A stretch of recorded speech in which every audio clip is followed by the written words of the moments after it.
నమస్తే, welcome to NSTV news. ముందుగా ముఖ్యాంశాలు. అల్లూరి జిల్లా రంపచోడవరం డివిజన్ మద్యం బెల్ట్ షాపులు ఊరూరా విచ్చలవిడిగా సాగుతున్నాయని, కూటమి ప్రభుత్వంలో బెల్ట్ షాపుల ద్వారా మద్యం అమ్మకాలు చేస్తే కఠిన చర్యలు తప్పవని ముఖ్యమంత్రి చంద్రబాబు నాయుడు నుంచి ఎక్సైజ్ అధికారుల వరకు హెచ్చరించినప్పటికీ యథేచ్ఛగా బెల్ట్ షాపుల ద్వారా మద్యం అమ్మకాలు జరుగుతున్నాయని దేవీపట్నం మండలంలో ఇందుకూరుపేటలో ఉన్న శ్రీ వెంకటేశ్వర వైన్ షాప్ నుండి పల్లె గ్రామాల్లో ఉన్న బెల్ట్ షాపులకు సంచులతో బెల్టు వ్యాపారస్తులు మద్యం విచ్చలవిడిగా పట్టుకెళ్తున్నారని, మరోవైపు బెల్ట్ షాపులకు అమ్మకాలు చేసిన వైన్ షాపుల లైసెన్స్లను రద్దు చేస్తామని సీఎం హెచ్చరికలు జారీ చేసినా అవేవీ పట్టించుకోకుండా బెల్ట్ షాపుల నిర్వహణకు సిండికేట్ మద్యం దుకాణదారులు పూర్తి స్థాయిలో ప్రోత్సహించడంతో ప్రతి గ్రామాల్లో మద్యం ఏరులై పారుతుందని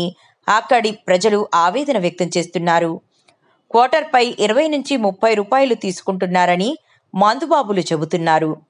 ప్రతి ఊరులోనూ బెల్ట్ షాపులతో పాటు అక్రమ మద్యం అమ్మకాలు జోరుగా సాగుతున్నాయని, ఇంత జరుగుతున్నా ఎక్సైజ్ శాఖ అధికారులు పట్టించుకోవడం లేదని పలు విమర్శలు వెల్లువెత్తుతున్నాయి.